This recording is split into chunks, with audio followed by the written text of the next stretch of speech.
This is a short video to show you how to set up VAR AC custom frequencies so that you don't have to manually enter them every time you open up the program. This will actually save it in a way that when you open the program, you just select it from the drop down menu. And many of you already know how to do this, but I would like to show, for those that don't know, you want to go to your C drive on your computer, and if you have the default installation, it will be straight on the root of the C drive. So it's VAR AC folder right there. You want to open that up, and here you want to look for a file called VARAC frequencies.conf, which is a configuration file. So you double click,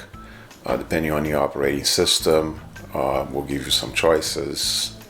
You might already have Notepad as a default. That's fine, I don't. And I open up a Notepad. And here you have the list of frequencies that you have on that little drop down menu on VARAC. So now you can actually enter your own set of custom frequencies, as long as you know that that's a good frequency to operate. So I saw today an email from one of the club members here in Northern Virginia, VWS, talking about ECOM mode and setting up your own separate frequency for ECOM to manually enter, and you can do that here. So he was talking about using 7.115, which is not a usual frequency for VARAC, but could be used for ECOM. So let me do this ECOM, and this will be saved automatically once you close and select save. So next time you run the program, it will be there. Okay, so let me show you real quick.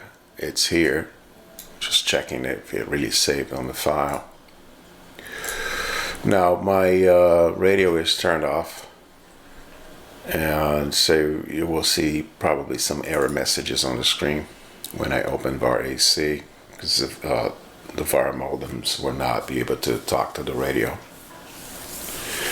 And I'm actually doing this remotely, so I don't have access to my radio right now. But I want to show you up here to the left. Now you have your special frequency that you can set the radio to. Okay, we were talking about ECOM, so go to ECOM, and it's still there, it's still available there. So that's it. That's what I wanted to show. I hope that this was helpful somehow, and thank you for watching. See you next time. Bye.